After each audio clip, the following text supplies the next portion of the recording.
فاتحہ.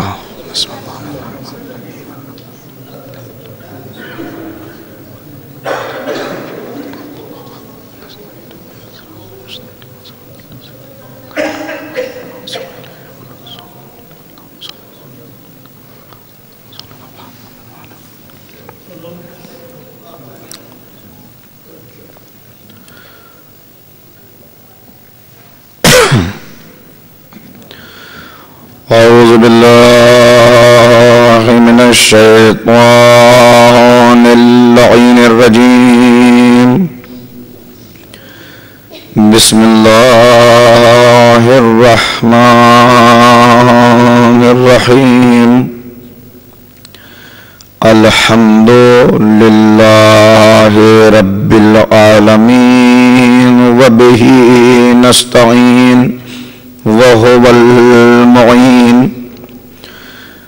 والصلاة والسلام على سيد الأنبياء والمرسلين سيدنا ونبينا وشفيع ذنوبنا وطبيب قلوبنا أبي القاسم محمد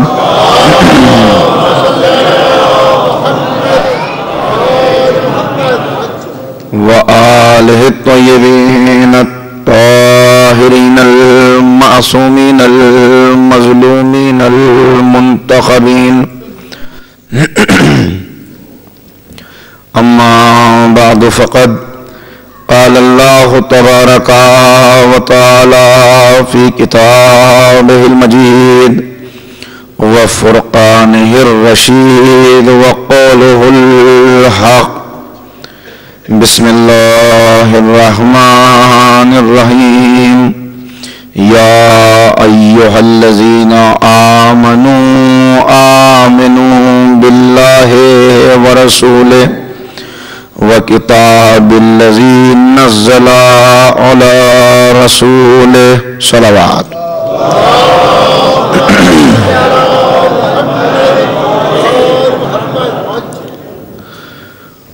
بزرگان محترم و نوجوانان عزیز، قرآن حکیم کی اس آیت کریمہ کے ذیل میں سلسلہ گفتگو بعنوان کربلا سے کربلا تک آج اپنے تیسرے مرحلے میں داخل ہو رہا ہے. مختلف مراحل ہیں، مختلف ابواب ہیں جن پر ہمیں گفتگو کرنی ہے. کل تک جو باتیں میں نے آپ کی خدمت میں گزارش کی اس میں پہلے ہم نے تجزیہ کیا ان کرداروں کا کہ جن کے پاس ایمان کی دولت ایک زمانے میں تھی اور جو اہل بیت کے وفادار شمار کیے جاتے تھے، مگر جب آزمائش کے مرحلے آئے تو ان کی وفاداریاں تبدیل ہو گئیں اور کسی نے اپنی جان کا خوف ظاہر کرتے ہوئے، کسی نے اپنی رسوائی کا خطرہ بتاتے ہوئے اور کسی نے دنیا کی محبت میں گرفتار ہو کر اہل بیت کا ساتھ دینے سے انکار کر دیا، جس کا نتیجہ یہ ہے کہ آج ملت اسلامیہ در در کی ٹھوکریں کھا رہی ہے اور ہر طرف ذلت اور رسوائی ہے جو مسلمانوں کا مقدر بنی ہوئی ہے. میں نے آپ کی خدمت میں عرض کیا کہ اگر کربلا کا تجزیہ تاریخ کی روشنی میں کیا جائے تو کربلا نتیجہ ہے انکار بیعت کا، انکار بیعت نتیجہ ہے اسرار بیعت کا، اسرار بیعت نتیجہ ہے اقتدار یزید کا، اور اقتدار یزید کے بعد کچھ مرحلوں کو چھوڑتے ہوئے اگر آپ پیچھے گزر جائیں تو اصلاً اقتدار یزید نتیجہ ہے انکار غدیر کا. اگر مسلمان اس نظام پر باقی رہتے کہ جس نظام کو حضور سرور کائنات حضرت احمد مجتبی محمد مصطفیٰ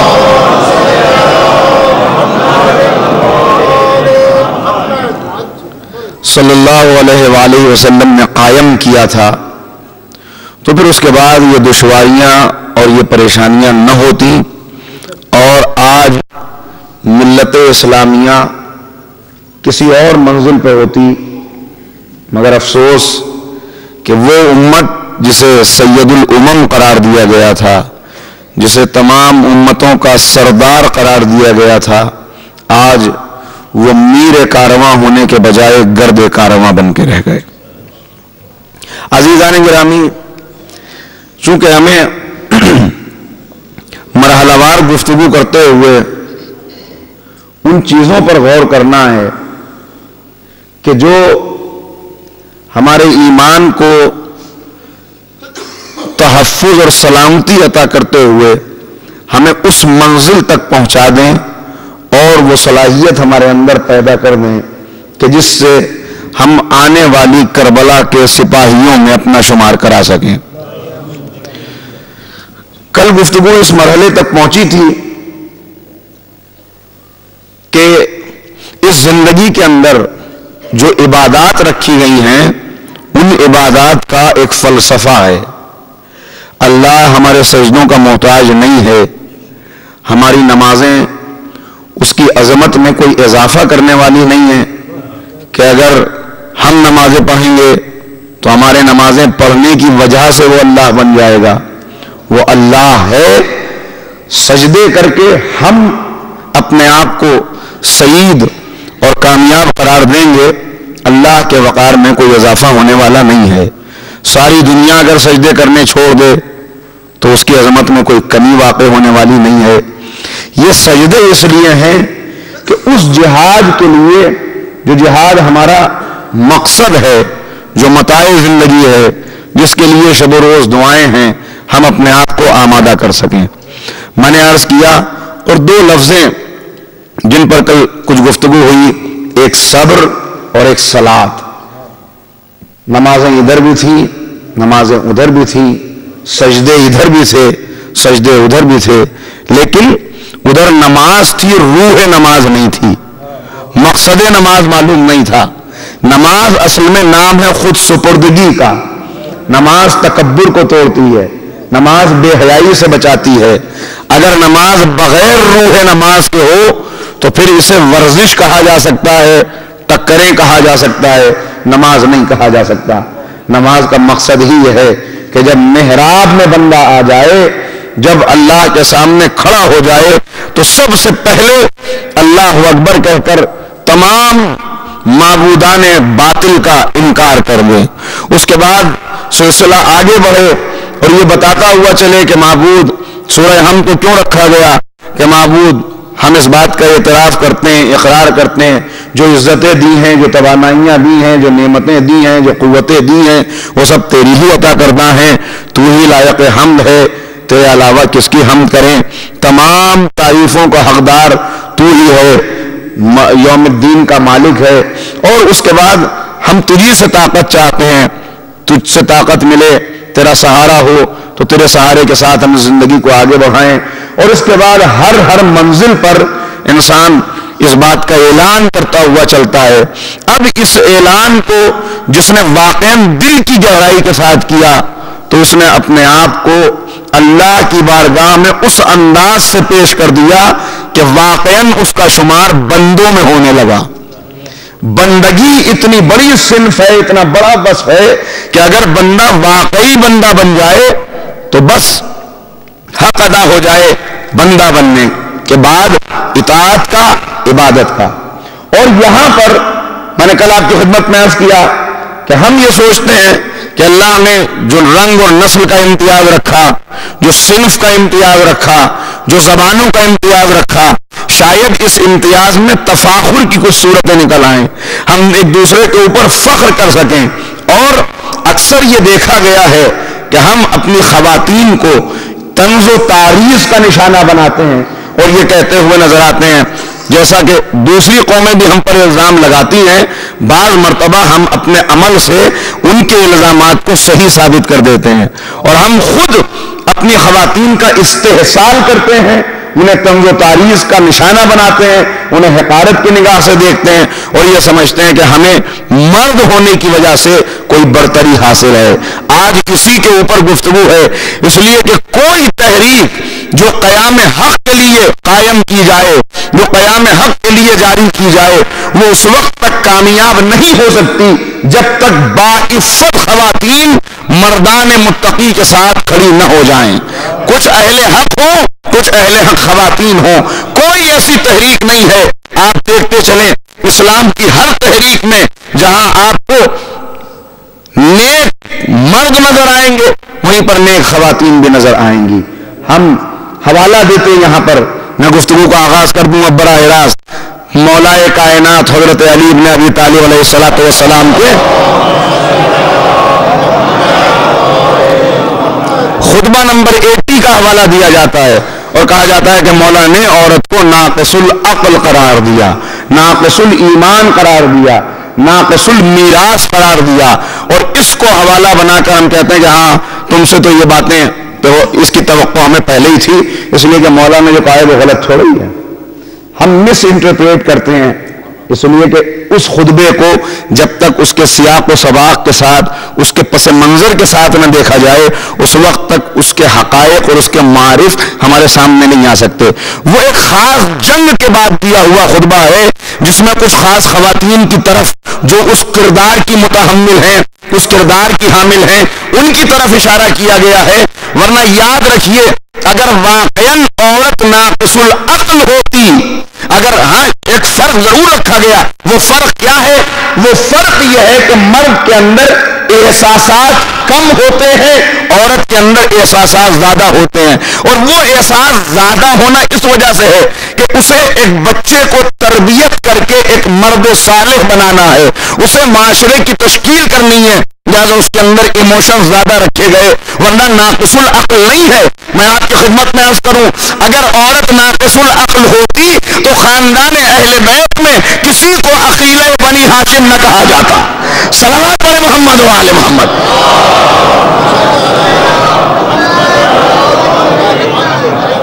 ذرا اور ایک بہتر صلوات پڑھ دیں اب آپ۔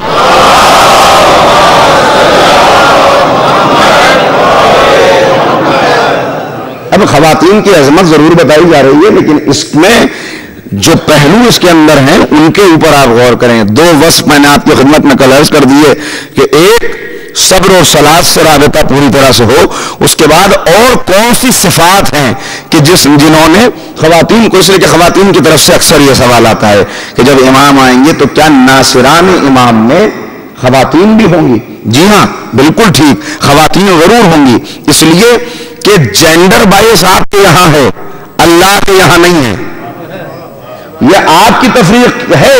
وہاں پر سب کو ان کے اعمال کے اعتبار سے اگر ذرا سا بھی فرق ہوتا تو اس کے بعد ان سے الگ حساب کتاب ہوتا، اس لیے کہ ناقص العقل ہے لہذا ان سے الگ حساب کتاب ہو، ان کی جزا اور سزا الگ ہو، مگر جزا اور سزا کی منزل وہاں تو اعلان کر دیا گیا ان اکرمکم عند اللہ اتقاکم، اللہ کی نظر میں بزرگ وہ ہے کہ جو تقوی کی راہ پر گامزن ہے۔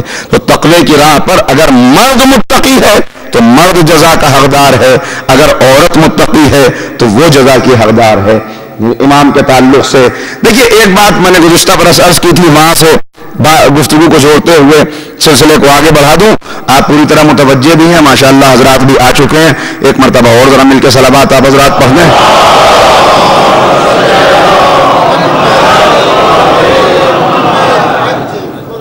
اور ایک صلوات پڑھیں محمد والے۔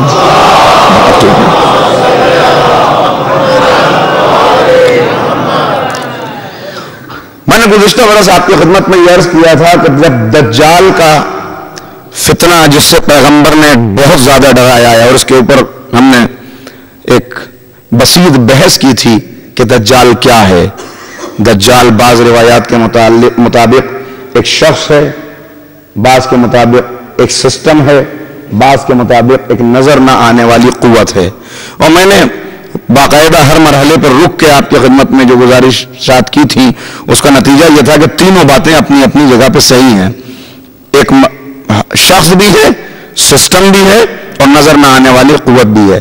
لیکن یہ تمام روایات کے اندر ملتا ہے کہ جب یہ فتنہ دنیا کے سامنے آئے گا تو اس کے ساتھ سب سے زیادہ جو اس کا ساتھ دینے والے اور اس کی آواز پہ لبیک کہنے والے ہوں گے وہ ایک تو یہودی ہوں گے اور دوسرے خواتین ہوں گی, عورتیں ہوں گی کہ جو اس کی آواز پہ لبیک کہیں گی.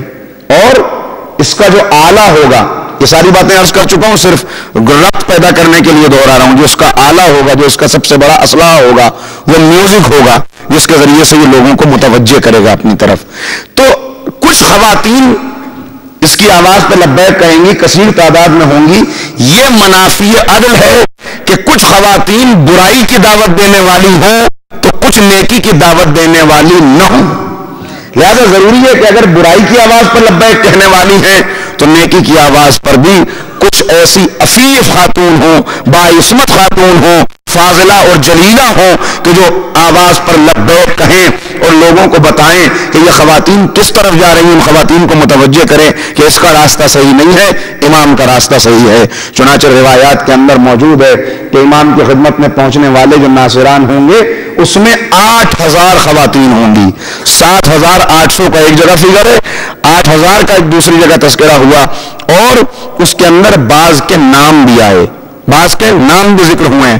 پیغمبر سے بھی روایت موجود ہے کہ پیغمبر نے ایک مقام کے اوپر فرمایا کہ جو لوگ امام کی خدمت میں پہنچیں گے اس کے اندر 50 ایسی خواتین ہوں گی جو انتہائی باعظمت ہوں گی, بہت باعظمت, اور اس میں 12-13 کئی جگہ پر اس سے بھی زیادہ خواتین کے نام بھی موجود ہیں.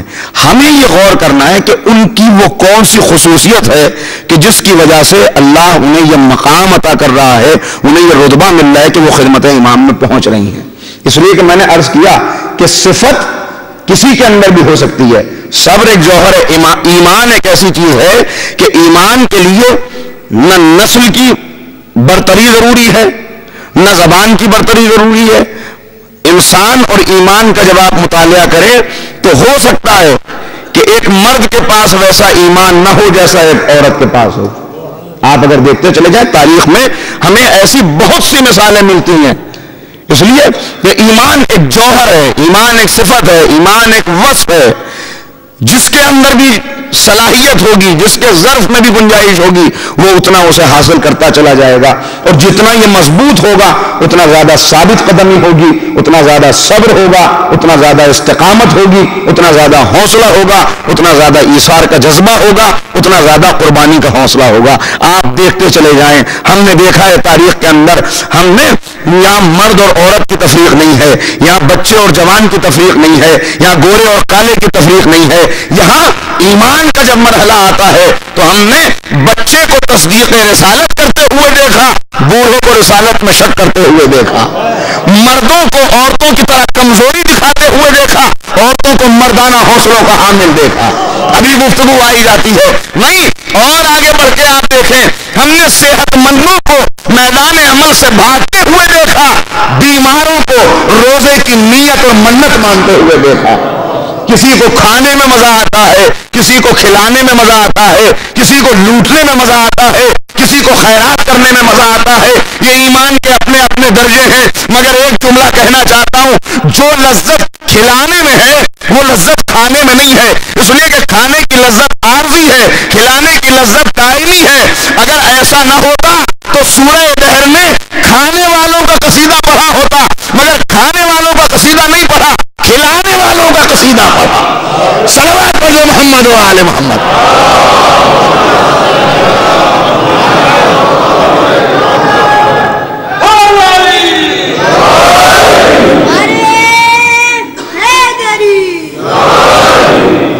تو یہاں نہ رنگ شرط ہے, نہ نسل شرط ہے, نہ صنف شرط ہے, یہاں شرط ہے ایمان.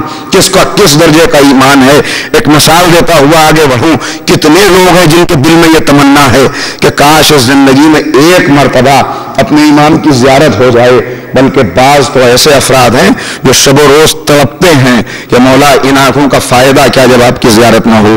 میں یہ واقعات آج نہیں عرض کر رہا، آخر میں آپ کی خدمت میں عرض کروں گا جو 3 تقاریر ہیں، اس میں ملنے والوں کی کیفیت بھی بیان کروں گا، کیوں ملاقات ہوتی ہے یہ کیفیت بھی بیان کروں گا، طریقے کیا ہیں وہ بھی انشاءاللہ گفتگو، اگر شہزادی کی تائید اور ان کے نالین پاک کے صدقے میں یہ قوت ملتی رہی تو انشاءاللہ یہ باتیں آتی رہیں گی. لیکن ذرا سا غور کریں، ایک واقعہ صرف عرض کر کے آگے بڑھ جاتا ہوں، بس گفتگو ذہن میں رہے کہ یہاں شرط ہے ایمان. اگر ایمان محکم ہے، اگر یقین کامل ہے، اگر حوصلہ اتنا مل گیا ہے ایمان کی وجہ سے کہ انسان قربانی کا جذبہ رکھے تو پھر مرد عورت کی کوئی تفریق نہیں ہے. آیت اللہ سیستانی کے والد ماجد، بڑے مرد متقی، بڑے عظیم عالم علامہ باقر سیستانی، ان کے دل میں بہت زیادہ انہوں نے کام کیا ہے، بڑے مرد صالح ہیں. انہوں نے ایک مرتبہ دل میں ان کے تمنا پیدا ہوئی کہ کاش ایک مرتبہ مجھے اپنے امام کی زیارت ہو جائے، اور انہوں نے عمل کرنا شروع کیا. بہت سارے اعمال ہیں، میں نے کچھ پچھلی مرتبہ ذکر بھی کیے تھے، بعض اگر آپ چاہیں گے تو میں عرض کروں گا آپ کی خدمت میں. صلوات پڑھیں محمد علیہ.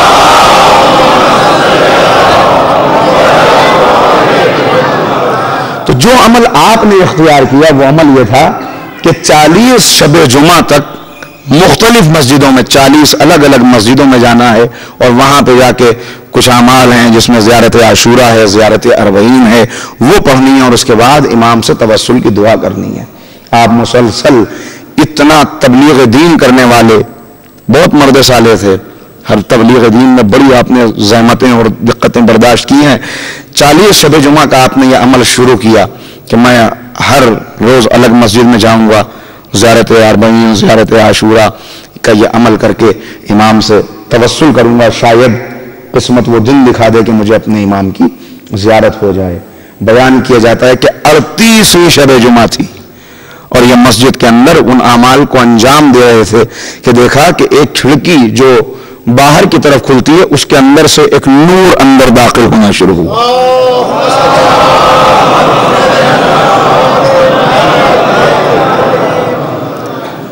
عمل کو اسی جگہ پر روک دیا. ایک مرتبہ محو حیرت ہو گئے کہ اس تاریخ شب میں اس نور کا مرکز کیا ہے، کہاں سے یہ نور آ رہا ہے. جلدی جلدی اعمال کو مکمل کر کے باہر نکلے، یا بعض میں کے درمیان نہیں چھوڑ کے دیکھنے کے لیے نکلے کہ یہ نور آ کہاں سے رہا ہے. جب تلاش کرتے ہوئے گئے تو دیکھا کہ ایک میت ہے جو قبرستان کی طرف جا رہی ہے، لوگ اس کے اندر شریک ہیں، اور اسی میں ایک پیکر نورانی جس کو دیکھ کے حسن یوسف بھی بھیک مانگنے لگے، جس کو دیکھ کے حسن یوسف بھی ایک مرتبہ اس دیکھا، جلدی جلدی قدم بڑھاتے ہوئے آگے پہنچے، پہچان گئے. مگر اس سے پہلے کہ خود کچھ کہتے امام خود مخاطب ہوئے اور مخاطب ہو کے کہا کہ اے باقر، ہم سے ملنے کے لیے 40 شب جمعہ عمل بھی کرنے کی ضرورت نہیں ہے، عمل بھی کرنے کی ضرورت نہیں ہے.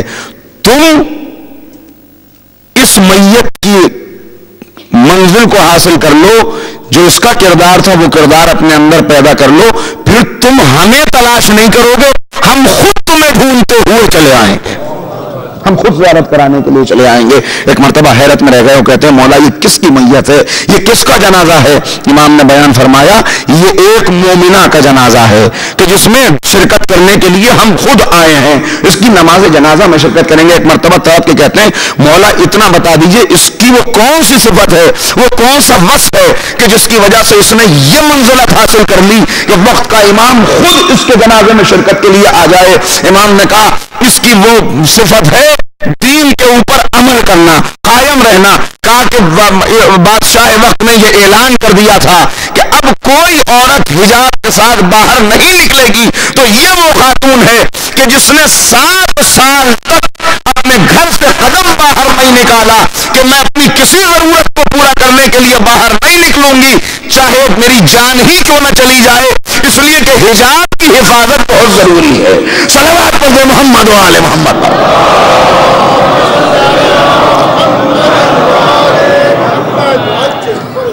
تو امام فرماتے ہیں کہ جو اس طرح سے دین کے اوپر عمل کرتا ہے تو پھر وہ ہمیں تلاش نہیں کرتا، ہم خود اس کی زیارت کے مشتاق ہو جاتے ہیں. اللہ اکبر. پچھلے برس کئی روایات میں نے آپ کو سنائی تھی، مگر یہ ایک مومنہ کا تذکرہ ہے. آپ دیکھیں کہ اس نے دین کے اوپر عمل کیا، تحفظ دین کے لیے 7 سال تک اپنے آپ کو ایک گھر کے اندر قید کر لیا کہ میں باہر نہیں نکلوں گی تاکہ حجاب کی حفاظت ہو، تاکہ اسلام کے اوپر عمل ہو، تاکہ دین کے اوپر کاربند رہ سکوں۔ تو امام خود اس کی زیارت کے لیے آ گئے۔ عزیزو، اس کے اندر اب ذرا تلاش کریں وہ کون سی خواتین ہیں، وہ کیا وصف ہیں۔ ایک چیز سامنے آئی نا کہ حجاب کی پابندی، دین کے اوپر عمل کرنا، یہ وہ وصف ہے کہ جو ایک خاتون کو اس منزل کے اوپر پہنچا دیتا ہے۔ آپ دیکھیں کہ بڑے بڑے مردان حق تلاش کرتے ہوئے گھوم رہے ہیں، مگر امام خود اس کی زیارت کے لیے آ رہے ہیں۔ اور کون کون سی خواتین ہیں، کیا ان کی خصوصیات ہیں۔ ظاہر ہے کہ گفتگو کو بہت پھیلانا بھی نہیں ہے، اس لیے کہ آج ہی کی تقریر میں سے سمیٹنا ہے، کل گنجائش نہیں کہ کل کی مجلس اس گفتگو کو ہم کنٹینیو کر سکیں اور متحمل ہو سکے۔ آپ بس توجہ فرماتے چلیں، میں عرض کیے چلتا ہوں آپ کی خدمت میں۔ ایک مرتبہ مل کے ذرا صلوات پڑھ دیں تو آغاز ہے گفتگو کا۔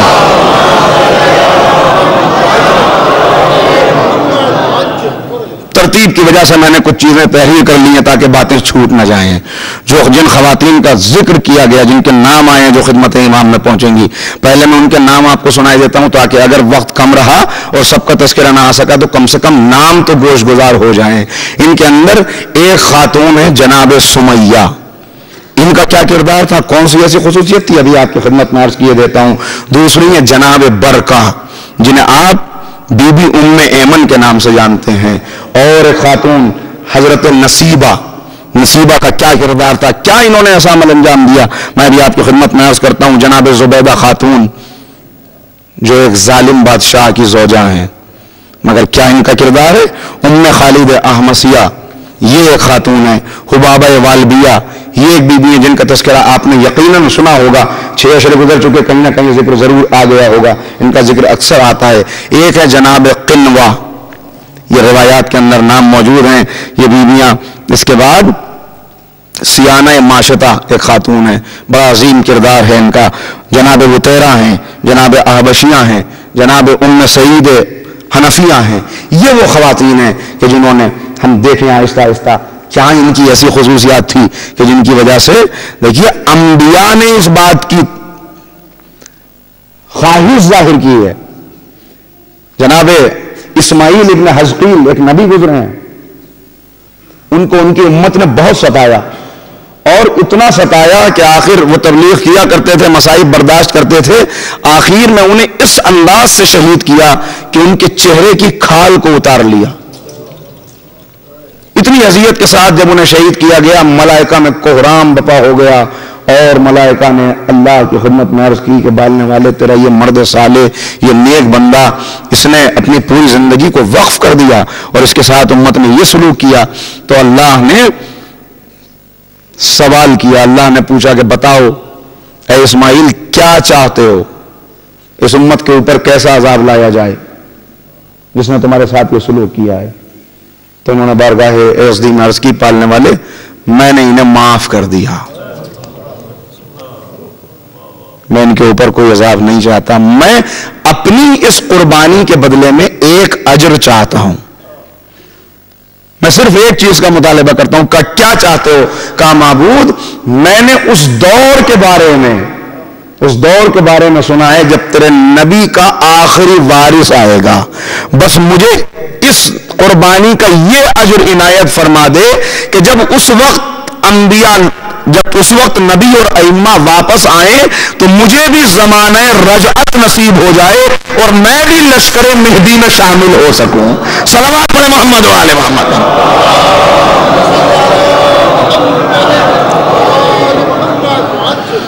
تو جہاں اتنی قربانی دینے والے اتنے صابر اور ثابت قدم نبی یہ تمنا کر رہے ہیں، وہاں اگر آپ یہ تمنا کر رہے ہیں، اگر ہماری بہنیں یہ تمنا کر رہی ہیں، تو آپ دیکھیں اس تمنا میں آپ کن کن کے شریک ہیں، کون کون ہستیاں آپ کی شریک ہیں، کتنی مقدس کتنی پاکیزہ ہے یہ تمنا، یہ دعا کہ ہمیں وہ زمانہ نصیب ہو جائے۔ کیا کیا ان بیویوں کی خصوصیات ہیں؟ جناب سمیہ کا نام کس نے نہیں سنا؟ یہ وہ بیوی ہے کہ جنہوں نے کلمہ حق بلند کیا، کلمہ توحید قبول کیا، 7ویں نمبر پر اسلام کو قبول کرنے والی خاتون زمانہ پیغمبر میں حضرت عمار یاسر کی والدہ، حضرت یاسر کی زوجہ محترمہ، یہ پورا خاندان ہے کہ جنہوں نے حق کو قبول کیا، اور اس کے بعد جو اذیتیں انہیں دی جاتی تھی ان اذیتوں کا بیان کرتے ہوئے بھی کلیجہ کانپنے لگتا ہے کہ چلچلاتی ہوئی دوپہر میں پتھروں کو تپایا جاتا تھا اور ان جلتے ہوئے پتھروں کے اوپر انہیں لٹا دیا جاتا تھا، شکنجوں میں جکڑ دیا جاتا تھا۔ پیغمبر کا گزر ہوا، دیکھا کہ خاندان یاسر کو جکڑا ہوا ہے، نبی کی آنکھوں میں آنسو آ گئے اور یہ کہتے ہوئے گزر گئے، اے خاندان یاسر صبر کرو، تمہارے اس صبر کی جزا جنت ہے۔ توجہ فرمائی، پھر آگے لفظ صبر، صبر کرو اللہ تمہیں جنت عنایت فرمائے گا۔ عزیزو، کیا پیغمبر کے ایک اشارے میں کیا طاقت ہے؟ کون ایسا ہے کہ نہیں جانتا؟ ایک اشارہ کرتے تو طبقات زمین الٹ جائیں، لیکن پیغمبر کی آنکھوں میں آنسو ہیں، خود بھی صبر کر رہے ہیں، انہیں بھی صبر کی تلقین کر رہے ہیں۔ میں ایک طرف آپ کو متوجہ کرنا چاہتا ہوں، آج بہت سے لوگوں کے دل میں یہ خیال پیدا ہو جاتا ہے کہ علی تو صاحب ذوالفقار تھے، علی تو فاتح بدر حنین تھے، علی کے بازوؤں میں تو بڑی طاقت تھی، پھر سیدہ کونین کے اوپر ایسا ظلم ہوا، مولا علی کیوں خاموش رہ گئے؟ بھئی یہاں پہ غور کریں، کیا پیغمبر کے ہاتھ میں طاقت نہیں ہے؟ مگر پیغمبر خاموش رہ کے بتا رہے ہیں کہ صبر انبیاء کا شیوا ہے، صبر معصومین کا شیوا ہے۔ جس طرح علی کی شجاعت معجزہ ہے، اسی طرح علی کا صبر بھی معجزہ ہے۔ چلو آپ پڑھیں محمد و آل محمد پر۔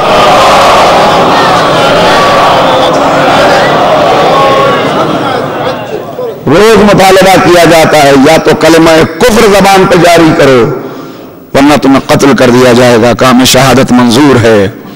شہادت کتنی دردناک شہادت ہے، کیسے ٹارچر کیا گیا ہے آپ کو، یہ آپ مطالعہ کیجئے گا۔ آخر کو یہ شہید ہو گئی، شوہر بھی شہید ہو گئے، زوجہ بھی شہید ہو گئی، مگر زبان پہ کلمہ کفر جاری نہیں کیا۔ یہ ہے استقامت، توحید کی حفاظت۔ توحید کی ایسی حفاظت کا جذبہ اگر دل میں پیدا ہو جائے، ایسی استقامت پیدا ہو جائے، تو پھر اس کے بعد کوئی دنیا کی طاقت نہیں ہے کہ جو خدمت امام عصر میں پہنچنے سے روک سکے۔ یہ طاقت، یہ جذبہ اپنے اندر پیدا کرنا ہے۔ یہ صفات، ایک ایک واقعے سے ہمیں درس لینا ہے کہ آخر کون کون سی صفت ہیں۔ اس کے بعد آپ ایک قدم آگے بڑھ جائیے۔ دوسری خاتون جن کا میں یہاں پہ ذکر، یہ ترتیب ان کی عظمت کے اعتبار سے نہیں ہے، یہ میں نے اپنی سہولت کے اعتبار سے یہ ترتیب دے لی، ورنہ وہاں پہ صرف نام موجود ہیں۔ جناب برکہ، جناب برکہ یہ کنیز ہیں حضور سرور کائنات کی، پیغمبر اکرم کی کنیز، اور کنیز بھی وہ ہیں کہ جو آپ کو مرحوم والدین کی طرف سے ملی ہے۔ اور محمد و آل محمد سلام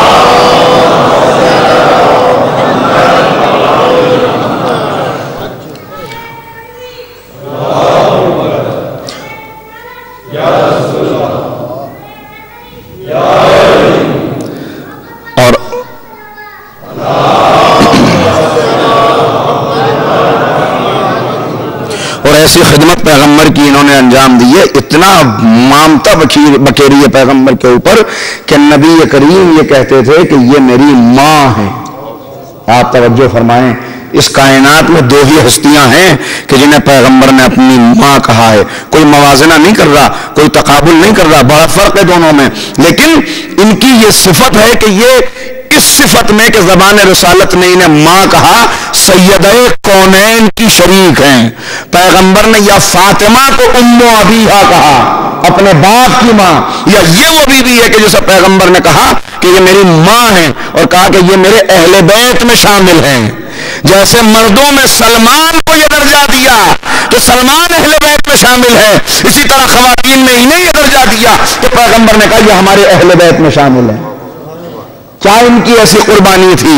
ایک تو پیغمبر کی خدمت، کیسی خدمت انہوں نے انجام دی ہے، دوسری بات، دوسرا ان کا وصف جس نے اس منزل کے اوپر پہنچایا کہ زبان نبوت نے یہ سند دی اور خدمت امام عصر میں پہنچیں گی۔ وہ دوسری صفت ان کی کیا ہے؟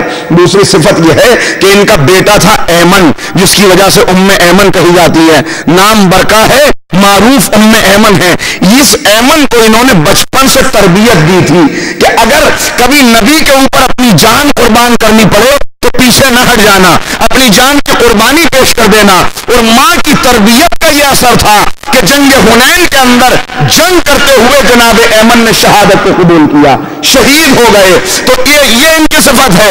یعنی وہ مائیں امام کی خدمت میں حاضر ہو سکتی ہیں جو اپنی نسلوں کو بچپن سے یہ تربیت دیں کہ تم اس لیے ہو کہ جب وقت کا امام آواز دے، جب معصوم پکارے تو اپنی جانوں کو بچانا نہیں بلکہ اپنی جانوں کو امام کے قدموں میں قربان کر دینا. یہ صفت اگر اپنے اندر ہماری بہنیں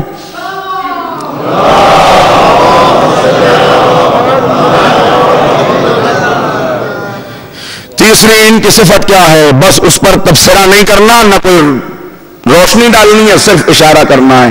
تیسری ان کی صفت یہ ہے کہ جس وقت سیدہ کونین اپنے حق کے مطالبے کے لیے دربار میں گئی ہیں، اس وقت شہزادی کی گواہ بن کر، بیوی کی گواہ بن کے یہ بیوی دربار میں گئیں. اگرچہ مسترد کر دیا گیا، اگرچہ انکار کر دیا گیا، مگر یہ ایسی گواہ تھی کہ ان کا صرف چلے جانا گواہی تھا.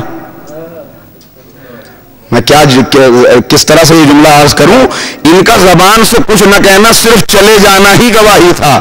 اس لیے کہ کہا یہ جا رہا تھا کہ نبی اپنا وارث نہیں چھوڑتے، حدیث پیش کی جا رہی تھی کہ پیغمبر اپنا وارث نہیں چھوڑتے، اور یہ پیغمبر کی کنیز تھی، وراثت میں شہزادی کو ملی تھی.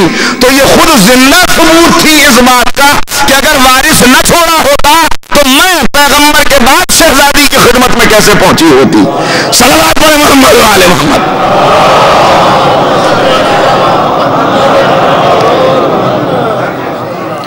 تو کیا درس ہمیں حاصل ہوا ان کے کردار سے؟ پہلی چیز اپنی زندگی کو وقف کر دینا خدمت رسالت اور مشن رسالت کے لیے. دوسری چیز اپنی اولاد کی ایسی تربیت کرنا کہ بچپن سے یہ بتانا کہ تمہاری زندگی کا بہترین لمحہ وہ ہو سکتا ہے کہ جب اپنی جان کا نذرانہ پیش کر دو خدمت معصوم میں. تیسری چیز حق کی گواہی کے لیے، حق گوئی آسان کام نہیں ہے. ابو ذر جیسا کلیجہ ہو تب انسان حق بولتا ہے، سلمان جیسا کردار ہو تب زبان سے حق نکلتا ہے، پاکیزہ کردار ہو. کیا جناب ابو ذر کے اوپر گزری ہے؟ یہ 3 سال پہلے کی تقاریر میں پورا 2 تقریریں ہم نے اس پہ کی تھی کہ جناب ابو ذر کا کیا کردار تھا، اسے اس وقت دہرانا نہیں ہے. عزیزو، تیسری خاتون جن کا ذکر ملتا ہے وہ ہے جناب نصیبہ. ان کا ذکر شاید میرے چھوٹے بھائیوں نے کم سنا ہو. یہ کون سی خاتون ہیں؟ جب پیغمبر خود ان سے ایک خاتون انٹرویو لینے کے لیے گئیں، باقاعدہ اس وقت کی ایک خاتون ملنے کے لیے گئیں، وہ کہا کہ تم نے کتنی قربانیاں دی ہیں، ذرا ہمیں بھی تو بتاؤ کہ کیا گزری تمہارے اوپر. کہا کہ گزری یہ، اب انہی کی زبان سے میں آپ کو سنائی دیتا ہوں روایت، کہ جب جنگ احد میں کے لیے لشکر روانہ ہوا تو ہم بھی پیغمبر کے ساتھ ساتھ اس لیے گئے کہ زخمیوں کو پانی پلا سکیں، ان کی مرہم پٹی کر سکیں، ان کا حوصلہ بڑھا سکیں. کہا اس وقت میں کچھ اور خواتین کے ساتھ میدان احد میں موجود تھی، مگر وقت وہ آ گیا کہ پیغمبر تنہا رہ گئے، بس ایک علی تھے جو گھوم گھوم کے حفاظت کر رہے تھے. کہا اس وقت کچھ لوگوں نے حملہ کر دیا. یہ وہ خاتون ہے کہ جنہوں نے دیکھا پیغمبر کے اوپر حملہ ہو رہا ہے تو تلوار لے کر نبی کی حفاظت کے لیے کھڑی ہو گئی. پیغمبر نے انہیں اپنی زبان سے سند عطا کی ہے کہ نصیبہ فلاں فلاں سے بہتر ہے، اس لیے کہ جب وقت آیا تو وہ ہمیں چھوڑ کے چلے گئے، مگر عورت ہوتے ہوئے اس نے نبی کی زندگی کی حفاظت کی. تلوار لے کے کھڑی ہو گئی.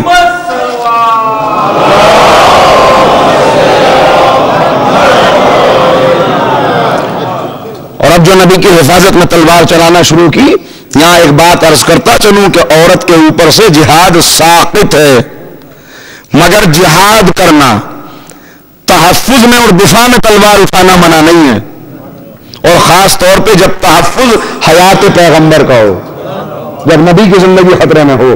تلوار لے کے کھڑی ہو گئی اور ایسی جنگ کی کہ 16 زخم ان کے جسم پہ آئے، پورا جسم لہو لہان تھا. 16 زخم ذرا اندازہ کریں ایک خاتون کتنا برداشت ہے ذرا سا، مگر دیکھیے گا کیا حوصلہ ہے کہ 16 زخم کھانے کے بعد بھی سینہ سپر پیغمبر بنی ہوئی تھی، کھڑی ہوئی تھی، برابر دشمن کے اوپر حملہ کر رہی تھی. مگر یہ بیان کرتی ہیں کہ اس نے ایسی زرہ پہنی ہوئی تھی جو پیغمبر کو قتل کرنے کے لیے آیا تھا کہ میں اس کے اوپر حملہ کرتی تھی مگر اس کے اوپر اثر نہیں ہوتا تھا. مگر میں اس کے بعد صرف یہ کرنے لگی کہ جو حملہ وہ پیغمبر پہ کرنا چاہتا تھا اس حملے کو روکتی تھی، جس کی وجہ سے 16 زخم جسم کے اوپر آ گئے۔ پیغمبر کی حیات کی حفاظت میں یہ قربانی انہوں نے پیش کی۔ اس کے بعد واپس آ گئیں، جب جنگ رک گئی سب لوگ واپس آئے، یہ بھی واپس آ گئیں۔ اس کے بعد ایک اور قربانی کا موقع آیا کہ جب مسیلمہ کذاب پیدا ہوا جس نے نبوت کا دعویٰ کیا، اور اس وقت ایک فوج روانہ کی گئی دور خلافت میں جنگ یمامہ میں اس کو قتل کرنے کے لیے، اس وقت بھی یہ گئیں، اور اس وقت وہاں سے بڑی قربانی انہوں نے پیش کی۔ وہاں بھی ایک ایسا موقع آ گیا کہ جناب ابو دجانہ انصاری حملہ کر رہے ہیں۔ جناب ابو دجانہ انصاری کون ہے؟ یہ اس وقت تفصیل نہیں آ سکتی، مگر اتنا بتا دوں کہ امام زمانہ کے پرچمداروں میں سے ایک پرچمدار ہوں گے یہ۔ صلوات پڑھے محمد و آل محمد کا۔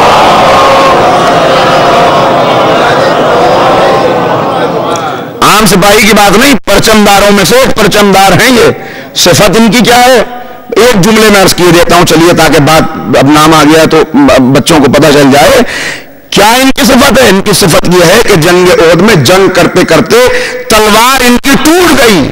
جب تلوار ٹوٹی تو وہ میدان جہاں سے لوگ فرار کرنے کے ہیلے اور بہانے تلاش کر رہے تھے، تلوار ٹوٹنے کے بعد خدمت پیغمبر میں آئے اور آگے کہا اللہ کے رسول مجھے اسلحہ چاہیے، میری تلوار ٹوٹ چکی ہے، دشمن کا زور بڑھتا چلا جا رہا ہے۔ پیغمبر نے حکم دیا جاؤ شاخ خرما توڑ لو۔ انہوں نے شاخ خرما توڑی، کہا جاؤ اس سے جا کے جنگ کرو۔ چند قدم بڑھے، میں کہوں گا ابو دجانہ کہاں جا رہے ہو؟ کیا شاخ خرما سے جنگ کی جاتی ہے جہاں لوہے سے لوہا ٹکرا رہا ہو، جہاں تلواریں چل رہی ہوں؟ وہاں پیغمبر کہہ رہے ہیں شاخ خرما توڑ لو، شاخ خرما سے بھی جنگ ہو سکتی ہے۔ عجب نہیں ابو دجانہ جواب دے، خاموش ہو جا، تو یہ دیکھ رہا ہے کہ کیا دیا ہے، میں یہ دیکھ رہا ہوں کہ کس نے دیا ہے۔ شاخ خرما لے کے چند قدم بڑھے، وہ تلوار میں تبدیل ہو گئی اور انہوں نے جا کے جنگ کی۔ امام زمانہ کے پرچمداروں میں سے ایک ہیں۔ جنگ یمامہ میں جب یہ جنگ کر رہے تھے ان کے اوپر ایک حملہ ہوا تو ان کی حفاظت کرتے ہوئے جناب نصیبہ کا ایک ہاتھ کٹ گیا۔ جنگ میں میدان جنگ میں ہاتھ کٹ گیا، مگر ہاتھ کٹنے کے بعد بھی رکی نہیں بلکہ اسی انداز سے حفاظت کرتی رہیں۔ یہ بیوی ہیں کہ جو خدمت امام میں پہنچیں گی۔ اور ذرا سا دیکھتے چلیں عزیزوں، یہ کردار یہ آسان نہیں ہے، آسان نہیں ہے۔ خدمت رسول میں اس طرح سے ایک جنگ کے بعد پھر دوسری جنگ میں چلے جانا، یہ حوصلہ جس نے اپنی زندگی کو وقف کر دیا کہ بس ہماری زندگی اسلام کے لیے ہے۔ آج اگر ہم ہر گھر کے اندر یہ جو مقصد ہے، یہ مقصد ہر ایک کے ذہن میں رہے، بیوی کو بھی یہ پتا ہو، شوہر کو بھی یہ پتا ہو، اولاد کو بھی یہ پتا ہو کہ ہمارا مقصد یہ دنیا نہیں ہے، تو جتنے جھگڑے ہوتے ہیں گھروں کے اندر جس سے گھر ٹوٹ رہے ہیں آج اور طلاق جیسی وبا کے اندر مبتلا ہیں، وہ ساری چیزیں ختم ہو جائیں۔ اگر یہ بیداری پیدا ہو جائے کہ ہم اس دنیا کے لیے ہے ہی نہیں، تو نعمت نہ ہونے پر بھی انسان شکر ادا کرے گا اور کہے گا یہ نعمتیں ملتی ہیں تو ملے، نہیں ملتی تو نہ ملے، مگر اس نعمت کے لیے ہم اپنے آپ کو ضرور تیار کر لیں کہ اپنے ایمان کے لشکر میں ہمارا شمار ہو جائے۔ اگر یہ جذبہ ہر ایک کے اندر پیدا ہو جائے، ہر گھر کے اندر سے سارے جھگڑے نکل جائیں۔ مگر افسوس ہے کہ ہم کبھی سوچتے بھی نہیں۔ میں اپنے آپ سے سوال کروں، اتنے دن، اتنی زندگی اب تک گزر گئی، کون سا دن ایسا تھا جب میں نے سچے دل سے یہ چاہا کہ مولا آپ آ جائیے؟ سچے دل سے کب چاہا؟ کب پکارتے ہیں بیٹا بیمار ہو مولا آئیے مدد کیجئے، کاروبار میں نقصان ہو رہا ہو مولا، کب یاد آتے ہیں مولا؟ جب بیماری ہو، جب نقصان ہو، جب مصیبت ہو، جب بلا ہو، جب امتحان ہو، جب مایوسی ہو، جب کہیں سے کوئی امید نظر نہ آ رہی ہو۔ گویا ہم اپنے عمل سے یہ بتا رہے ہیں کہ مولا اگر بیٹا سلامت ہو، اگر بیماری نہ ہو، اگر کاروبار میں نقصان نہ ہو، اگر پریشانیاں نہ ہو، اگر بلائیں اور مصیبتیں نہ ہو، تو آپ کو آنے کی ضرورت نہیں ہے، آپ وہیں پر رہیے، ہم یہاں پہ خوش ہیں۔ اس لیے کہ ہمیں تو بس آپ تب یاد آتے ہیں جب کوئی مصیبت آتی ہے۔ اس بات کا شکوہ کیا ہے امام نے، میں خط آپ کی خدمت میں پڑھ کے سناؤں گا اگر موقع ملا۔ امام نے شکوہ کیا ہے تم ہمیں کب بلاتے ہو؟ مگر وہ کیسا کریم امام ہے کہ ایک ایک شیعہ کے جملہ کہہ رہا ہوں، اس جملے کو ذرا ذہن میں اپنے رکھیے گا اور محسوس کیجیے گا، ایک ایک شیعہ کے ذاتی حالات سے مولا واقف ہیں۔ بہت بڑی بات ہے یہ. ہم اپنے پڑوسی کے حالات سے واقف نہیں ہیں. بیٹا اپنی ماں کے حالات سے واقف نہیں ہے. جوان کو پتہ نہیں میرے باپ کا درد کیا ہے, میری ماں کی تکلیف کیا ہے. اور ایسے میں کتنا کریم ہے وہ امام کہ جو ایک ایک شیعہ کے ذاتی حالات سے واقف ہے. مولا کہتے ہیں تم مٹ گئے ہوتے اگر ہماری سرپرستی نہ ہوتی. زمانے نے تمہیں ختم کر دیا تھا. شیخ مفید کو یہ خط کے اندر لکھا ہے, کئی خط کے اندر یہ مضمون ریپیٹ ہوا ہے. اگر موقع ملا ضرور آپ کی خدمت میں عرض کروں گا کہ مٹ گئے ہوتے, فنا ہو گئے ہوتے تم اگر ہماری سرپرستی اور ہماری دعائیں نہ ہوتی. عزیزو ہمیں غور کرنا ہے اس کے اوپر, کیا درس ہمیں مل رہا ہے ان سیرتوں سے. اس کے بعد جناب زبیدہ ہیں. جناب زبیدہ کو کون نہیں جانتا ہے, ایسے ظالم حکمراں کی زوجہ کہ جسے جب یہ معلوم ہوا کہ زبیدہ کے دل میں عشق اہل بیت ہے تو اس نے طے کر لیا کہ میں زبیدہ کو طلاق دے دوں گا. مگر اتنا اچھا اخلاق تھا کہ اس اخلاق کے آگے ظالم کو جھکنا پڑا. اور وہ ظالم دیکھیے آج ذرا سا ڈفرینس آف اوپینین ہو تو ایک گھر کے اندر شوہر زوجہ رہ نہیں سکتے. ایک بات کے اوپر اب کیا آپ کی خدمت میں کروں, اس وقت مثالیں دیتا کہ کیسی کیسی باتوں کے اوپر طلاق ہو جاتی ہے. یہاں ایک وہ ہے جو پکا دشمن ہے اہل بیت ہے, جو اماموں کو زہر دے رہا ہے. ایک وہ ہے جو اماموں کی عاشق ہے, جو اپنی جان دے رہی ہے اماموں کے اوپر. اور ایک ہی گھر کے اندر قسمت میں جمع کر دیا ہے.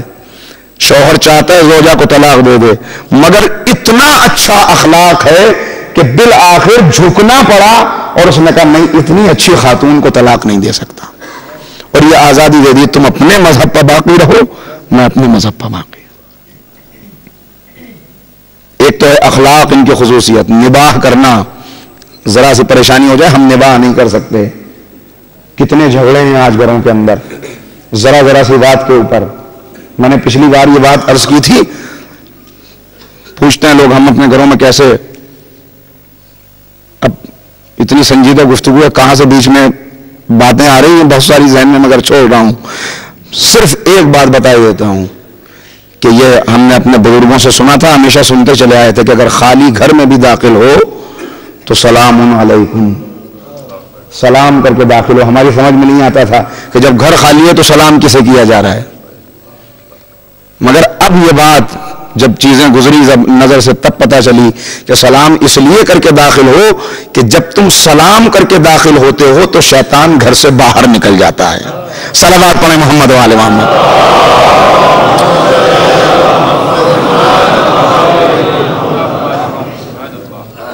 اتنے اس کو چھوٹی چھوٹی باتیں, لیکن اس کے اوپر اگر عمل کریں, وقت چلا جا رہا ہے, باتیں بہت سی ہیں, خیر میں چھوڑ کر جلدی سے آگے بڑھ جاتا ہوں. یہ دوسری ان کی خصوصیت کیا ہے, ان بی بی نے ایسی کنیزیں تلاش کر کر کے رکھی تھیں کہ جو قرآن جنہیں حفظ تھا, اور ان کو صبح حکم دیتی تھی نماز فجر کے وقت کہ بلند آواز میں قرآن کی تلاوت کرو تاکہ کچھ گھروں میں تمہاری آواز جائے تو لوگوں کو قرآن کے مطالعے کا شوق پیدا ہو, شوق پیدا ہو قرآن کے مطالعے کا. اب بات آ گئی ہے تو یہی پہ عرض کر دوں آپ کو. ایک نسخہ بتاتا ہوں, بڑا آسان سا نسخہ ہے. اگر آمادہ ہیں سننے کے لیے, میں سمجھ رہا ہوں کہ آپ کی جو صلوات پڑھ دیں محمد علیہ وسلم.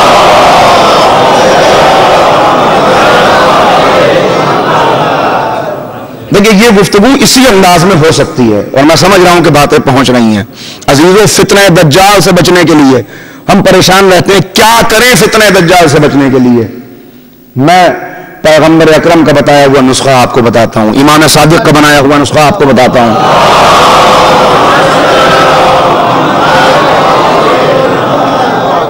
قرآن کریم کا 18واں سورہ, سورہ کہف. سورہ کہف کی کتنی برکتیں و فضیلتیں ہیں یہ تو موقع نہیں ہے بیان کرنے کا. ہاں اتنا ضرور آپ کی خدمت میں عرض کر دوں کہ پیغمبر فرماتے ہیں کہ جس شخص نے 8 دن اور 8 راتوں تک سورہ کہف کی تلاوت کی, یعنی 24 گھنٹے میں 2 مرتبہ, دن میں بھی اور رات میں, 8 دن, کوئی زیادہ دن تو نہیں ہے, 8 دن تک جس نے تلاوت کی ساری دنیا کے فتنوں سے محفوظ ہو گیا, ساری دنیا کے فتنوں سے محفوظ ہو گیا.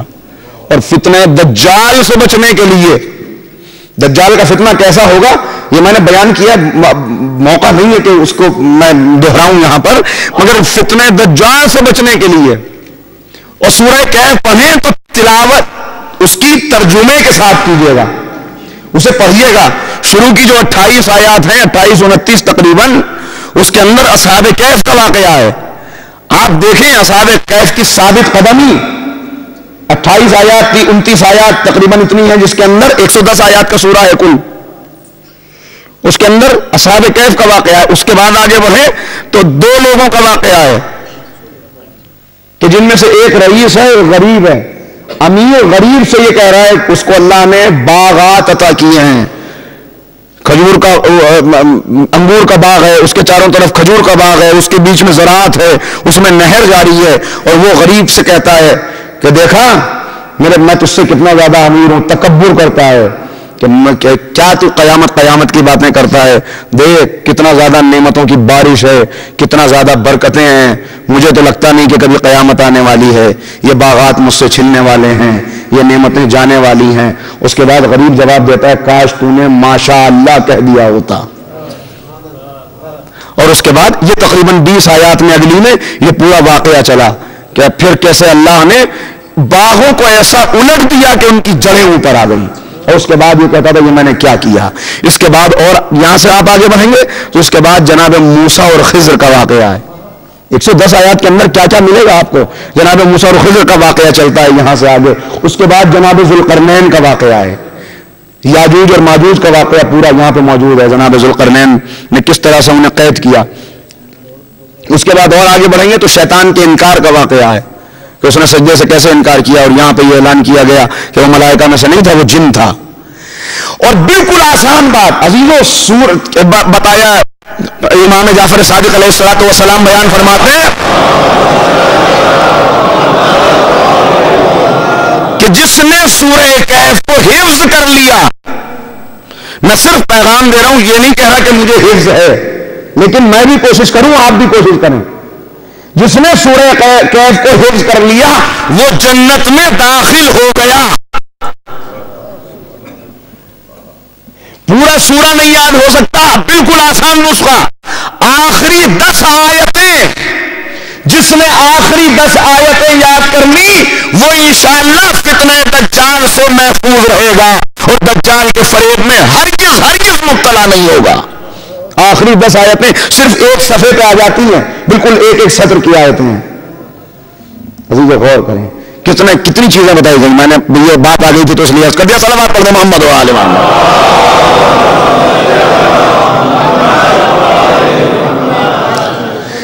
اس کے بعد اب جو ایک جملے میں بتانے کی باتیں انہیں چھوڑ رہا ہوں، وقت کم ہے۔ ام خالد احمسیہ یہ وہ خاتون ہیں، یہ وہ بیوی ہیں انتہائی پاک دامن، پاک باز، باعفت، باعصمت، درس دیا کرتی ہیں حدیث کا، قرآن کا۔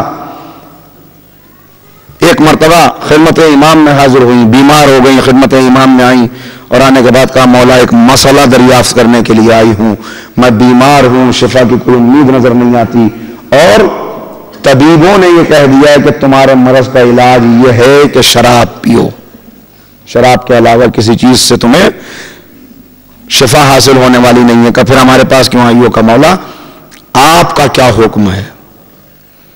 ذرا سا غور کریں، جہاں زندگی اور موت کا مسئلہ ہو وہاں پر افسوس کہ آج کے معاشرے کے اندر تو اب اس طرف معاشرہ جا رہا ہے کہ شراب پینے کو کوئی برائی ہی نہیں سمجھا جا رہا، وہاں پر زندگی کا خطرہ ہے۔ اطباء نے بتا دیا کہ اس کے علاوہ کوئی راستہ نہیں ہے۔ خدمت امام میں آئی، مولا کیا کروں؟ کہ اپنے دین کی حفاظت کرو، مر گئی مگر شراب نہیں پی۔ بعض حالتوں میں ایک مخصوص مقدار میں جائز ہو جاتی ہے، وہ ایک الگ مسئلہ ہے، یہ مسئلہ الگ ہے۔ امام نے انکار کر دیا، اب جب امام نے براہ راست حکم دے دیا، یعنی دین کی ایسی حفاظت کہ جان دینا منظور ہے، مگر امام نے جو حکم دے دیا تو اس حکم سے ایک لمحے کے لیے بھی سرے منہ انحراف نہیں کیا، لہذا یہ صلہ ملا کہ اب خدمت امام میں پہنچیں گی۔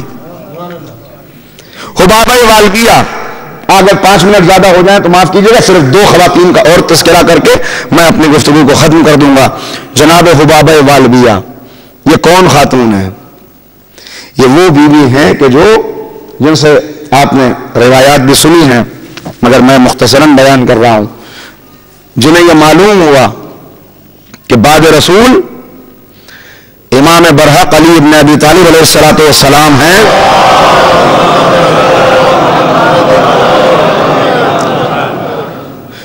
ایک ایسی صلوات پڑھ دیں آپ حضرات کے جس سے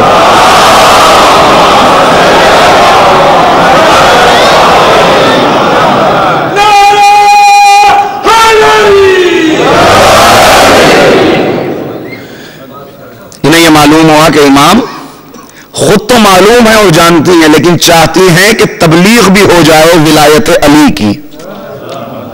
توجہ فرمائیں، ولایت علی کی، امامت علی کی، خلافت علی کی تبلیغ بھی ہو جائے. لہذا خدمت امام میں پہنچ گئی اور کہا کہ اگر آپ امام برحق ہیں تو اپنی امامت کا کوئی ثبوت دیجئے، اپنی امامت کا ثبوت دیجئے. امام نے کہا سنگریزے اٹھاؤ. انہوں نے سنگریزے اٹھائے، امام نے اپنے دست مبارک میں لیے اور ان کے اوپر مہر امامت ثبت کر دی، اور اس کے بعد کہا اے حبابہ انہیں سنبھال کے رکھ لو، میرے بعد جو بھی امام برحق ہوگا وہ بھی تمہیں اسی طرح امامت کا ثبوت دے گا. کاش کہ میں اس گفتگو کو پہنچا سکوں ان جملے کو. میرے بعد جو بھی امام برحق ہوگا، یعنی یہ وہ خاتون ہے آج وہ امام تک زندہ رہی، 8 اماموں کا زمانہ دیکھا، ہر امام کے دور میں آتی رہی اور اسی طرح سے امامت کا ثبوت طلب کرتی رہی. گویا کتنے انحرافات ہیں، بیچ میں کتنی جگہ سے کسی نے ان کو امام مان لیا، کسی نے چوتھے کے بعد، کسی نے چھٹے کے بعد، مگر یہ وہ خاتون ہے، یعنی ایسی باکردار خاتون ہیں کہ جنہیں امامت کی حقانیت کی دلیل بنا دیا امام نے.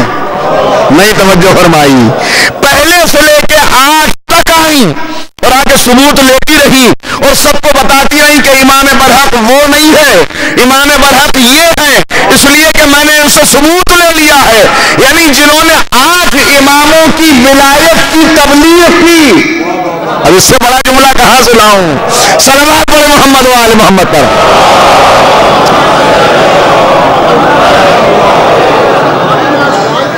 واقعہ کربلا کے بعد چوتھے امام کی خدمت میں آئی، ضعیف ہو چکی تھی، ہاتھوں میں لاشا تھا، مگر امام سے ثبوت لینے کے لیے آئی ہیں.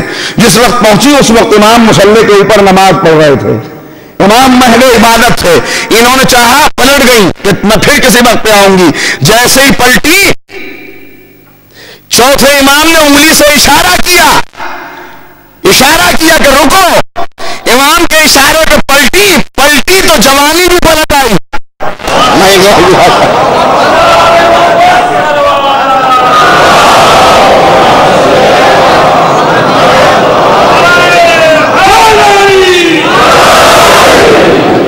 پلٹی تو جوانی بھی پلٹ آئی. اس کے بعد ہر امام کی خدمت میں اسی طرح سے آتی رہی. جب 8ویں امام کی خدمت میں آئی تو پھر ضعیف ہو چکی تھی. امام نے مصلی بچھایا، دست دعا بلند کیے، پالنے والے حبابہ کی جوانی کو پلٹا دے. پھر جوانی پلٹ آئی اور اس کے بعد 9 ماہ زندہ رہی. جب ان کا انتقال ہوا تو امام نے اپنا ذاتی لباس، اپنا ذاتی پیراہن ان کو کفن کے لیے دیا. ذرا اندازہ لگائیں کیا ہے ان کا کردار، کیا خصوصیت ہے اس بیوی کی. ایک خصوصیت حق کی تلاش میں جستجو کرنا، حق کی تلاش میں جدوجہد کرنا، اور جب حق مل جائے تو حق کی تبلیغ میں مخالف ہواؤں کے باوجود، زمانے کی مخالفت کے باوجود حق کی تبلیغ میں سرگرم رہنا. مسلسل زمانہ مخالف ہے، حکومتیں دوسروں کی ہیں، مگر اس کے باوجود لوگوں کو بتا رہی ہیں میں نے ثبوت لے لیا ہے. یہ امام برحق ہے، یہ ہے وہ خاتون. اور اس کے بعد بس ختم ہو گئی گفتگو. آخری بات، ایک جملہ جناب قنوہ کے بارے میں سن لیجئے. قنوہ کون ہے؟ قنوہ بیٹی ہے جناب رشید حجری کی. رشید حجری کون ہے؟ کہ جن کو امام نے پہلے ہی یہ بتا دیا کہ تمہاری شہادت ہوگی. اور کہا کہ رشید، امام فرماتے ہیں تمہارا کیا حال ہوگا اس دن جب تمہارے ہاتھ کاٹے جائیں گے، تمہارے پیر کاٹے جائیں گے، تمہاری زبان کو قطع کیا جائے گا اور دنیا کا بدترین انسان تمہارے اوپر یہ ظلم کرے گا. ہاتھوں کو جوڑ کے کہتے ہیں مولا اتنا بتائیے کہ ایسا کیوں ہوگا؟ کہ اس لیے کہ تم سے یہ کہا جائے گا کہ علی کے خلاف اپنی زبان کو کھولو، علی کو دشنام کرو، ان کی شان میں گستاخیاں کرو. کہا پھر کہ تم ہرگز ہرگز اس کے مطالبے کو قبول نہیں کرو گے. ہاتھوں کا کٹنا منظور کر لو گے، پیروں کا کٹنا منظور کر لو گے، زبان کو کاٹا جانا منظور کر لو گے، مگر باطل پرست کے مطالبے کو قبول نہیں کرو گے. اتنا سننا تھا کہ سجدے میں سر رکھ دیا. پالنے والے تیرا شکر ہے کہ میری جان علی کی محبت میں جائے گی. شہید اب اس بیوی کا بیٹی کا کردار کیا ہے؟ بیٹی کا کردار یہ ہے کہ جب باپ کو اس انداز سے ظلم کیا گیا کہ ہاتھوں اور پیروں کو کاٹ دیا گیا تو بابا کو اپنی گود میں اٹھا کر گھر پہ لے آئی. آنکھوں سے آنسو جاری تھے، اپنے باپ کو گود میں اٹھا کر گھر پہ لے کے آئی. آنکھوں کے آنسوؤں کو دیکھا، ایک مرتبہ کہا بیٹی گھبرا نہیں، پریشان نہیں ہو، جلدی جا کے سب لوگوں کو اس بات کی دعوت دے کہ آج رشید حجری اپنے آقا کے وہ فضائل بیان کرنے والا ہے جو آج تک تم نے سنے نہیں ہوں گے. جلدی جا کے سب کو پیغام دے، سب کو بلا. جو جناب میسم کی شہادت ہے بالکل وہی جناب رشید حجری کی شہادت ہے.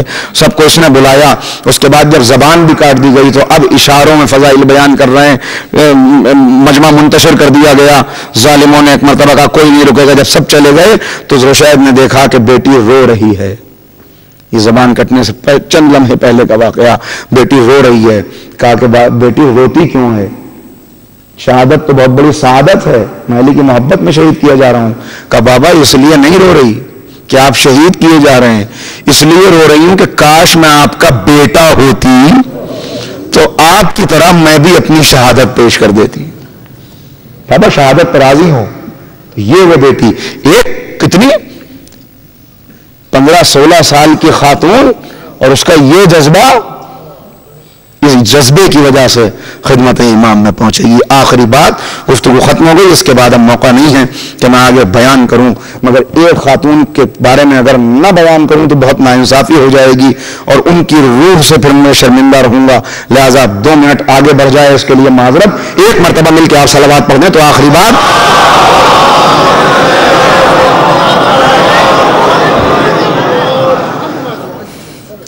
بی بی کا نام ہے سیانہ ماشطہ. بس ختم ہو گئی گفتگو. ذرا ان کی قربانی بھی سن لیجئے اور اس کے بعد گفتگو ختم ہو. یہ خدمت امام میں پہنچنے والی خاتون، ان کا واقعہ کیا ہے؟ پیغمبر اکرم معراج پر تشریف لے جا رہے ہیں اور سفر معراج پر پیغمبر مسجد اقصی اور مکے کے درمیان ہیں تو نبی نے محسوس کیا کہ بے پناہ خوشبو ہے جو ایک جگہ سے اٹھ رہی ہے. ایک مرتبہ جبرائیل سے سوال کیا، جبرائیل میں نے ایسی خوشبو آج تک محسوس نہیں کی، آج تک ایسی خوشبو مشام تک نہیں پہنچی، آخر یہ کیسی خوشبو ہے؟ ذرا سا غور کریں. کون یہ سوال کر رہا ہے؟ وہ نبی، وہ پیغمبر، وہ رسول کہ جب حدیث کے ساتھ آپ مستقل پڑھتے ہیں کہ جب امام حسن داخل ہوئے کہا اماں میں نانا کی خوشبو محسوس کر رہا ہوں. امام حسین آئے میں نانا کی خوشبو محسوس کر رہا ہوں. مولا کائنات آئے میں اپنے بھائی کی خوشبو محسوس کر رہا ہوں. وہ رسول جس کی سب خوشبو محسوس کر رہے ہیں، آج وہ رسول کہہ رہے ہیں میں ایسی خوشبو محسوس کر رہا ہوں جو آج سے پہلے کبھی محسوس نہیں کی. یہ کیسی خوشبو ہے؟ پیغمبر سب کچھ جانتے ہیں مگر چاہتے ہیں کہ زبان جبرائیل سے یہ روایت بیان ہو جائے تاکہ لوگوں کو اس عظیم خاتون کی قربانی کا پتہ چل جائے کہ اللہ کے رسول جس جگہ سے ہم گزر رہے ہیں یہاں پر ایک بی بی کی قبر ہے، ایسی قبر کہ اس کا مکان جس میں اسے جلا دیا گیا تھا. کہا کہ کون بی بی تھی؟ اب بیان کرتے ہیں. کہا کہ یہ سیانہ ماشطہ فرعون کی بیٹی کی دایا تھی، فرعون کی بیٹی کی آرائش گر تھی، اس کو خیال رکھا کرتی تھی اور جناب حزقیل کی زوجہ تھی جو فرعون کے چچا زاد بھائی تھے اور جو مومن تھے. ایک دن فرعون کی بیٹی کے بالوں میں کنگھی کرتے ہوئے ہاتھ سے کنگھی چھوٹ گئی. کنگھی چھوٹی، زبان سے نکلا بسم اللہ. جیسے ہی بسم اللہ نکلا ایک مرتبہ وہ چونکی اور اس نے کہا یہ تو نے کس کی تعریف کی؟ کیا تو میرے باپ کی تعریف کر رہی ہے؟ تو اس نے کہا میں تیرے باپ کی تعریف نہیں کر رہی بلکہ اس کی تعریف کر رہی ہوں جس نے تیرے باپ کو بنایا، خلق کیا، اسے حکومت عطا کی، اسے خزانہ دیا، اسے اقتدار دیا، اسے تخت و تاج دیے، اسے ماننے والے دیے، مگر اس کے بعد وہ سرکش ہو گیا، اس نے اس خدا کے خلاف اپنی آواز کو بلند کیا، لیکن ایک دن وہ اسی خدا کی طرف پلٹا دیا جائے گا۔ کہا اس کا مطلب تو میرے باپ کو خدا نہیں مانتی؟ کہا ہرگز نہیں۔ اس نے جا کے شکایت کی اپنے باپ سے کہ یہ تو کہ دوسرے خدا کے اوپر ایمان رکھتی ہے، موسیٰ کے خدا کو مانتی ہے۔ بلایا گیا، کہا تمہارے سامنے دو راستے ہیں، یا تو ہمارے سامنے سجدہ کر لو، ہمیں خدا تسلیم کر لو، ورنہ تمہیں زندہ جلا دیا جائے گا۔ کہا چاہے جو کر، مگر میں موسیٰ اور اس کے رب پر ایمان لا چکی ہوں، میں ہرگز اپنی زبان کو آلودہ نہیں کروں گی۔ کلمہ کفر جاری کر کے ایک تنور روشن کیا گیا، اور اس کے بعد اس کے ایک بیٹے کو، اس خاتون کے جس نے یہ قربانی دی، ایک بیٹے کو زندہ جلا دیا گیا۔ کتنے بیٹے تھے یہ تفصیل تو موجود نہیں ہے، لیکن جب سب بیٹوں کو جلایا جا چکا، ثابت قدم ہے، تو ایک بیٹا ان کی گود میں تھا شیرخوار۔ اس شیرخوار بیٹے کو چھین کر جب جلایا جانے لگا تو ان کے پائے ثبات میں لغزش پیدا ہو گئی، گھبرا گئی، اور بہت قریب تھا کہ اپنی زبان پہ کلمہ کفر جاری کر دیں اپنے بچے کی جان بچانے کے لیے، کہ اللہ نے یہ مدد کی کہ حکم خدا سے بچہ بول پڑا،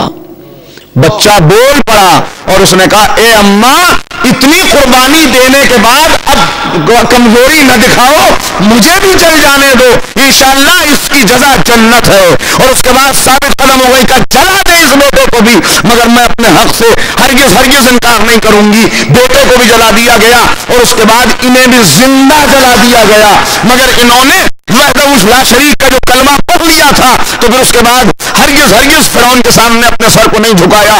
کہا اللہ نے اس پورے گھر کو جہاں پہ انہیں جلایا گیا تھا، اسے قیامت تک کے لیے خوشبوؤں کا مرکز قرار دے دیا۔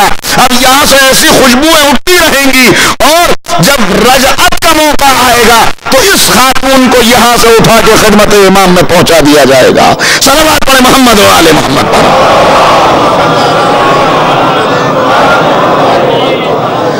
عزیزان گرامی، بڑی قربانیاں ہیں، قربانیوں کی ضرورت ہے۔ جذبہ قربانی، انسان سب سے پہلے یہ سمجھے کہ ہمارا مقصد حیات کیا ہے، اس کے بعد راستہ معلوم ہو کہ جو کربلا گزر گئی اس پہ بات ختم نہیں ہو گئی، جو کربلا آنے والی ہے اس کے لیے ہمیں ذخیرہ کیا گیا ہے، ہماری زندگی کا ایک مقصد ہے، اس فرش عزا پہ آنے کا ایک مقصد ہے۔ ہم یہاں پہ آ رہے ہیں اس فرش عزا کے اوپر صرف آنسو بہانے کے لیے نہیں، صرف گریہ کرنے کے لیے نہیں، بلکہ واقعات کربلا کو سن کے حوصلہ لینے کے لیے، توانائی لینے کے لیے، اپنی زندگی میں وہ اوصاف، وہ وصف پیدا کرنے کے لیے کہ جن اوصاف کی بنا پر ہمیں یہ سعادت حاصل ہو جائے کہ ہم اپنے امام کے ساتھ شریک ہو جائیں۔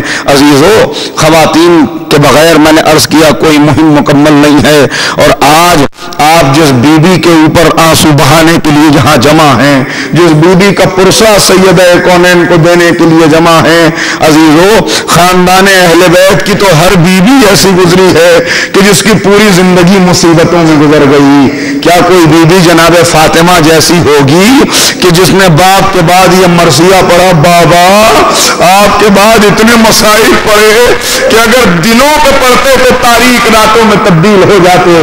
بس زیادہ نہیں، 3-4 منٹ پڑھ رہا ہوں، مگر دلوں پہ ہاتھ رکھیے اور محسوس کرتے ہوئے چلیے آگے میرے ساتھ۔ عزیزو، کیسا گریہ کیا کہ مولا کائنات بیان فرماتے ہیں جس سیدہ نے کبھی مجھ سے کچھ نہیں مانگا، ایک دن اس بی بی نے یہ فرمائش کی کہ ابوالحسن میں نے آپ سے کبھی کچھ نہیں چاہا، مگر بہت دل چاہ رہا ہے آج مجھے میرے بابا کا وہ پیراہن دکھا دیجئے، اس لباس کی زیارت کرا دیجئے جسے پہن کے بابا مسجد میں جایا کرتے تھے۔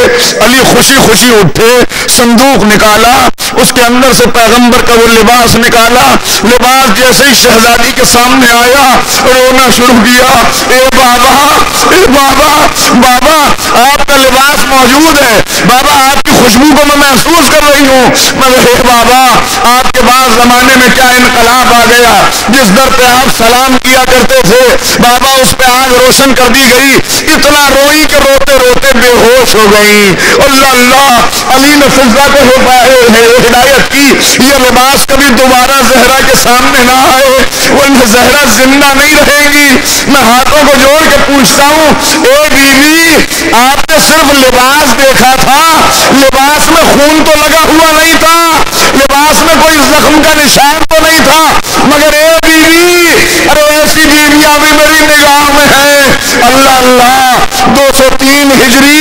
امام رضا کی شہادت ہو گئی، زہر بغا سے شہید کر دیا گیا، اور چاہنے والی بہن معلوم نہیں کہ بھائی مارا جا چکا، بھائی سے ملنے کے لیے چلی جناب معصومہ قم کہ جن کے لیے امام یہ روایت فرماتے ہیں چھٹے امام نے کہا کہ پہلے سے پیش گوئی کر دی کہ ہماری ایک ایسی خاتون جس کا نام فاطمہ ہوگا جو میری پوتی ہوگی، وہ اس طرح سے قم کے اندر ایک روزہ بنے گا جس میں مرجع خلائق ہوگا، جہاں پہ لوگ آیا کریں گے، پیش گوئی کر دی تھی۔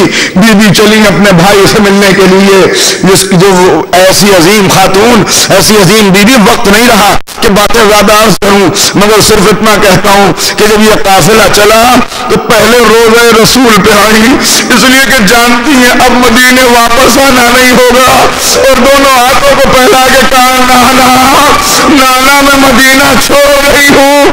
ارے ایک دن اسی قبر کے اوپر زینب آئی تھی اور آگے کہا تھا نانا میں سب کچھ لٹا کے آ گئی، نانا بھائی مارا گیا، نانا آپ کے دوست پہ سوار ہونے والے کو کفن نہ مل سکا، آج جناب معصومہ قم کھڑی ہے، اے نانا میں بھائی سے ملنے جا رہی ہوں، خدا حافظ کہا، اور اس کے بعد لکھا ہے جب جنت البقیع میں آئی تو قبر فاطمہ پہ اپنے آپ کو گرا دیا، اے میری جدہ مجھے طاقت دیجیے کہ میں جس تحریک جس مہم کو لے کے چلی اس میں کامیاب ہو جاؤں۔ اس کے بعد چلی، سفر طے کیا، عزاداروں لکھا ہوا یہ ہے کہ جب صحابہ کے مقام پہ پہنچی تو بھائی بھتیجے ساتھ تھے، وہاں بنی عباس کے لٹیروں نے حملہ کر دیا اور 23 لوگوں کو شہید کر دیا۔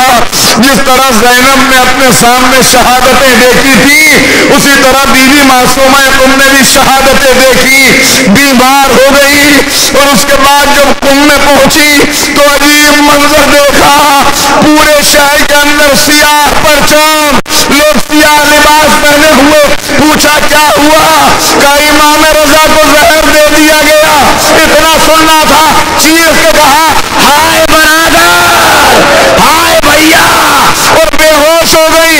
اس کے بعد ہوش نہ آ سکا، 17 دن تک آنکھیں کھولتی تھی پھر غش آ جاتا تھا، دنیا سے چلی گئی۔ میں ہاتھوں کو جوڑ کے کہوں گا اے بیوی، بھائی کی خبر شہادت سنی تھی تو برداشت نہ کر سکی، مگر ہائے آپ کی جدہ زینب جس نے 70 قدم سے یہ منظر دیکھا کہ بھائی کا سر سجدے میں تھا اور شمر کند خنجر کو لیے ہوئے، جب مختار کے دربار میں شمر آیا پوچھا تجھے کبھی رحم آیا، کہا ایک موقع تھا سید کا سر سجدے میں تھا، اور بہن کبھی دائیں سے بائیں بائیں سے دائیں جاتی اور کہتی وہاں غربت، اے نانا، اے بابا، اے اماں، میرا بھائی ذبح ہو رہا ہے، 3 دن کا پیاسا مگر کوئی نہیں۔